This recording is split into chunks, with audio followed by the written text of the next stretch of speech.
All right, here we are. We are rocking out, playing some Nirvana. You know, usually there's a little bit more energy, there's drums, there's all kinds of stuff going on, but for now, we're just breaking it down, talking about bass, and talking about one of my favorite bass lines. This is Come As You Are from the record Nevermind by Nirvana, and we're going to try to conjure our best Krist Novoselic as we play this bass line. Now, if you want to get tab or notation, anything like that to accompany this video, as well as anything else here at my channel, please head over to my Patreon page, check it out there. Can support, get all the goodies, or head over to ryanmedora.com to stay informed and get all the other fun stuff. But today we're just going to kind of jump in, break down this line.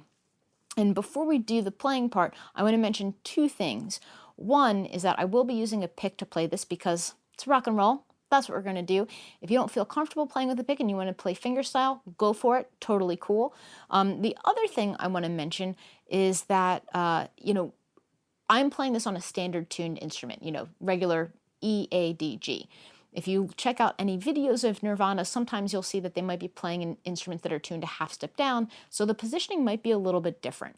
But since I assume most of you out there are playing a standard tuned instrument, I am playing this in regular standard tuning. Everything is going to look like it's in basically the key of E, and so just know that if you check out other videos like the MTV Unplugged or anything like that, you might see it being played in a slightly different position.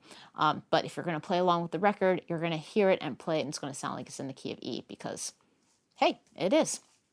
So let's jump right in, and we're going to talk a little bit about the theory behind this line and then why we play it the way we do. So to begin, we're going to talk about the chords that we're using.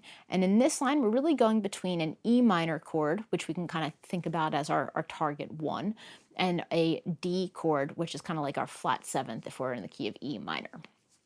So as we go about it, I'm going to kind of think about using my E here on the 7th fret as my main target and going between there and the D on the 5th fret of our A string. So these are kind of the two notes that we're really going to be focused around because those are going to be our root notes of the chord. Now, we want to think about how we're expressing the chord because as we play this bass line, there's a reason behind the notes that we play. So the first thing that happens is we're going to walk our way up to the E using what we call a pickup. So a pickup is any time we kind of play a few notes that are kind of like preceding the downbeat. So if we were to think about this, we might count 1, 2, 3, 4, 1, 2, 3, da, da, da, 1, and land on E. And we're going to walk our way into that. So we're going to go up chromatically from our D, 2 hits there, D sharp, and land on our E, which is going to be the downbeat of our chord. So that's how we're going to start the line. While we're on that E chord, it's an E minor, and we're going to really use the root note E and the minor 3rd G, which I'm getting there on the 5th fret of my D string. And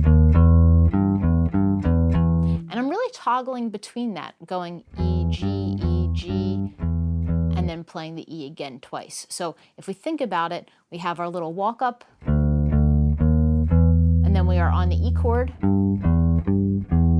We toggle between that root and that minor 3rd of our E chord.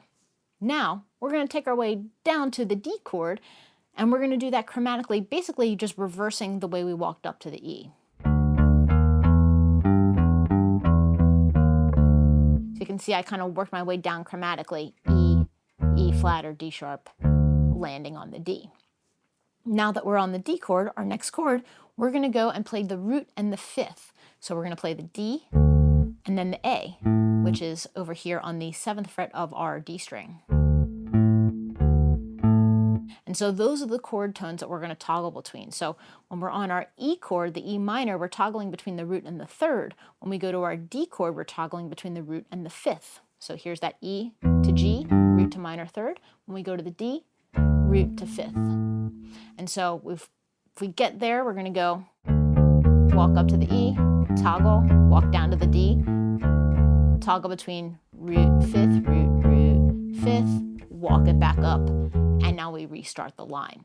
So it's really a pretty simple line that's just going between these two chords, but it's pretty cool to think about the theory of it and to realize, like, okay, we're going between chords that are a whole step apart so we can move chromatically to walk between them. And then we're also choosing to outline or express the chords by playing chord tones, either the root in the third or the root in the fifth. So it's a pretty genius line, honestly. It's one of my favorites. Frankly, it's the line that really got me into bass playing. I remember being young 14-year-old Ryan, listening to Nirvana, being a frustrated drummer and realizing, oh, I think I could play this on a bass. And lo and behold, here we are playing it on a bass. So if you want to get this line down, I highly recommend it. It's super fun. Again, you can go over to my Patreon page and get tab notation for this as well as for the grooves and the rest of the song. But, we'll just take it out with a little riff playing this Come As You Are line.